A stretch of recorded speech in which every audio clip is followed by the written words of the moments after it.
So, a quick guide, we call this a quick, but this is a page you might come back to because it has some things you may or may not need right now, but there's some things that are tricky for students.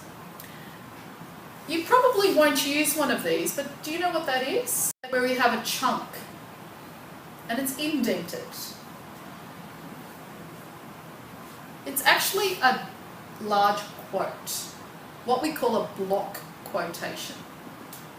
You would only do this if there was something very critical, and I do see this in some subjects, that you wanted to discuss in detail, because you will need to discuss this. But there are special rules for how you show the block quotation. There are no quotation marks.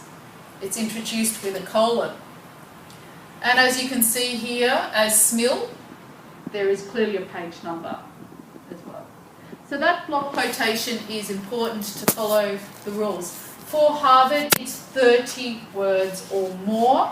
But a way of trying to reduce the quotation in size is using 3 dots called an ellipsis.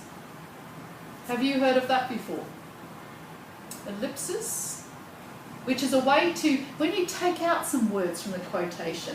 So you might even do this in your in-text, a quotation inside the text, smaller than 30 words. You might leave out some words and you put 3 dots to show something has been taken out or missing. It is a good way to reduce the size of a quotation. The other thing, we will talk briefly about this in a moment, the secondary citation, cited in, and this is commonly used by students, especially with Unison, because Unison does talk about a lot of other sources. And above there, can you see an example of 3 authors that we just talked about before? Rees, Weston and Waters. There's an example of 3 authors. What does this mean, the semicolon